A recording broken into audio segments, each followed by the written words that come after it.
Assalamualaikum warahmatullahi wabarakatuh.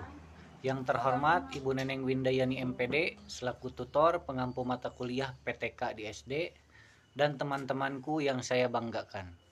Kami dari kelompok 5 akan mempresentasikan hasil kerja kelompok kami dengan materi yang berjudul menganalisis dan menginterpretasikan data serta menindaklanjuti hasil PTK. Nah, sebelum dilanjut ke materi, izinkan saya memperkenalkan diri terlebih dahulu.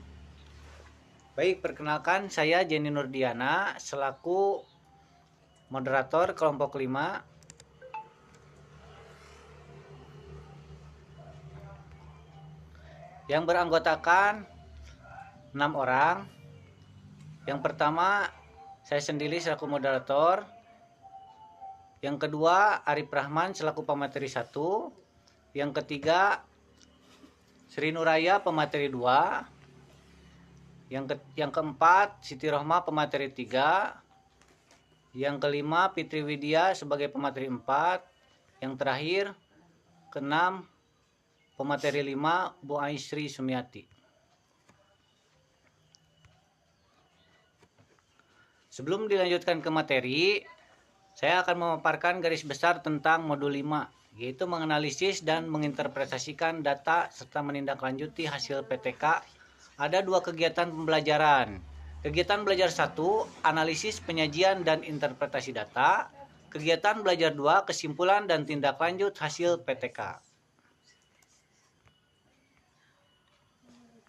Kegiatan belajar 1, analisis, penyajian, dan interpretasi data. Ada 2 bagian. A. Hakikat analisis, penyajian, dan interpretasi data akan dipaparkan oleh pemateri 1. B. Menganalisis dan menyajikan data akan dipaparkan oleh pemateri 2. Di kegiatan belajar 2, kesimpulan dan tindak lanjut hasil penelitian tindakan kelas, bagian A, menyimpulkan hasil PTK akan dipaparkan oleh pemateri 3 dan 4. Dan B, menindaklanjuti hasil penelitian tindakan kelas akan dipaparkan oleh pemateri 5. Untuk pemaparan materi yang pertama, saya serahkan ke pemateri yang pertama. Silakan. Hakikat analisis, penyajian, dan interpretasi data.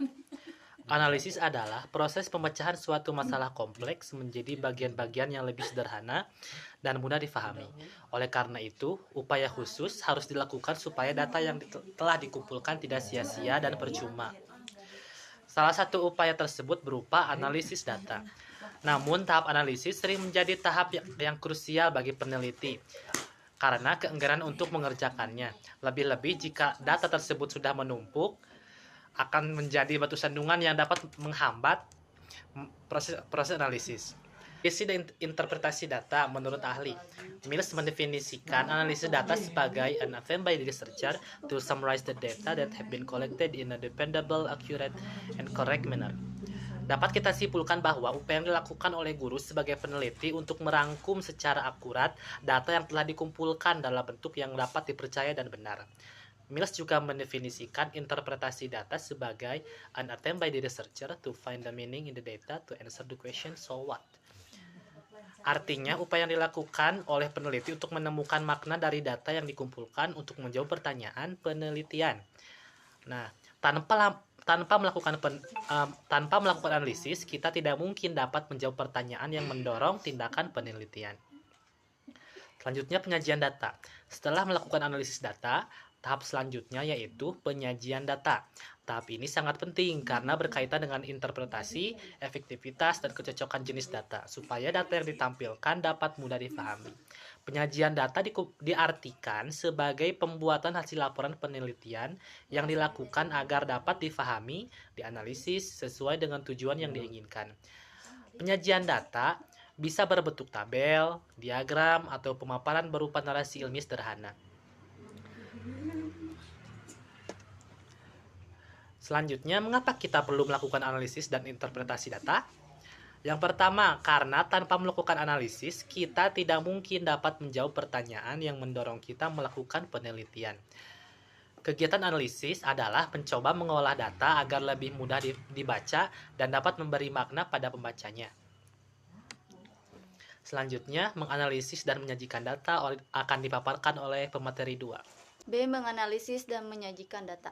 Mengapa kita perlu menganalisis dan menginterpretasikan data? 1. Karena data yang dikumpulkan dalam PTK lebih cenderung merupakan data kualitatif. Oleh karena itu, analisis data dilakukan secara kualitatif deskriptif. 2. Analisis berupa pemilihan dan pengelompokan data yang berupa catatan singkat dan tanda-tanda atau lambang yang dibuat oleh pengaman dan catatan guru. Contoh analisisnya ada di halaman 5.5. 1. Ada 11 dari 30 siswa mendapat kesempatan menjawab pertanyaan. 2. Ada 3 siswa yang mendapat kesempatan menjawab 2 kali. 3. Semua deret tempat duduk mendapat kesempatan menjawab. Namun siswa yang duduk di sebelah kanan guru lebih banyak mendapat kesempatan menjawab 10 kali daripada siswa yang duduk di sebelah kiri guru, yaitu sebanyak 4 kali. Keterangannya, bintang 1 siswa mendapat kesempatan menjawab 1 kali, bintang 2 siswa mendapat kesempatan menjawab 2 kali. Jadi kesimpulannya, 1. Data dapat dibaca dengan mudah. 2. Peneliti dapat memakai data tersebut. 3. Data dapat diinterpretasikan, serta yang keempat, pertanyaan penelitian dapat dijawab. Selanjutnya akan dilanjut oleh pemateri 3. Kegiatan belajar 2. Kesimpulan dan tindak lanjut hasil penelitian tindakan kelas. A. Menyimpulkan hasil PTK. Pengertian, ciri-ciri sebuah kesimpulan, langkah-langkah pembuatan kesimpulan. B. Menindaklanjuti hasil PTK. Pengertian, rambu-rambu pembuatan saran, langkah-langkah membuat saran tindak lanjut. A. Menyimpulkan hasil PTK. Pengertiannya, menyimpulkan adalah mengikhtisarkan atau memberi pendapat berdasarkan apa-apa yang diuraikan sebelumnya. Kesimpulan atau simpulan adalah kesudahan pendapat atau pendapat terakhir yang dibuat berdasarkan uraian sebelumnya. C. Ciri-ciri kesimpulan. A. Singkat, jelas, dan padat. Kesimpulan itu merupakan intisari atau ikhtisar yang lebih singkat dari uraian. B. Kesimpulan harus sesuai dengan uraian. C. Kesimpulan harus dibuat sesuai dengan tujuan perbaikan atau pertanyaan penelitian. Selanjutnya akan dilanjutkan oleh pemateri. Langkah pembuatan kesimpulan. A. Cermati tujuan perbaikan atau pertanyaan penelitian satu persatu, sehingga paham benar apa yang dicari dalam penelitian ini. B. Cari temuan atau deskripsi temuan yang dibuat berdasarkan hasil analisis data. C. Cermati uraian pada deskripsi temuan pertanyaan penelitian atau tujuan perbaikan. Kemudian buah simpati atau ikhtisar dari uraian tersebut dengan cara mengidentifikasi butir-butir penting dan mensintesiskannya. D. Setelah semua pertanyaan penelitian atau tujuan perbaikan disimpulkan temuannya, susun kesimpulan tersebut sesuai dengan urutan pertanyaan, penelitian, atau tujuan perbaikan. E. Periksa kembali kesesuaian antara pertanyaan, penelitian, uraian, dan kesimpulan, sehingga Anda yakin bahwa kesimpulan sudah Anda rumuskan dengan benar. B. Menindaklanjuti hasil penelitian tindakan kelas. Di sini ada pengertiannya, ada langkah-langkah membuat saran tindak lanjut, dan rambu-rambu pembuatan saran. Untuk pengertiannya, dalam Kamus Besar Bahasa Indonesia, halaman 880, saran dimaknai sebagai pendapat, usulan, anjuran, cita-cita yang dikemukakan untuk dipertimbangkan. Berpegang pada pengertian ini, maka saran bukan merupakan tugas atau perintah yang harus dilaksanakan, tetapi merupakan anjuran yang perlu dipertimbangkan. Pembuatan saran atau pemberi saran menginginkan agar saran tersebut diterima dan ditindaklanjuti. Oleh karena itu, saran harus dibuat dengan landasan yang kokoh, penuh pertimbangan, dan mungkin dilaksanakan. Dalam konteks Menindaklanjuti hasil PTK, saran harus dibuat secara jelas dan operasional agar benar-benar dapat dilaksanakan. Selanjutnya akan dilanjutkan kepada pemateri kelima. Rambu-rambu pembuatan saran. A. Saran harus sesuai dengan kesimpulan dan hakikat penelitian yang kita lakukan. B. Saran harus mempunyai sasaran yang jelas. C. Saran untuk menindaklanjuti hasil PTK sebaiknya bersifat konkret dan operasional sehingga mudah dilaksanakan atau diterapkan. D. Saran harus juga mempertimbangkan metodologi atau prosedur penelitian yang dilaksanakan serta bidang studi yang diajarkan.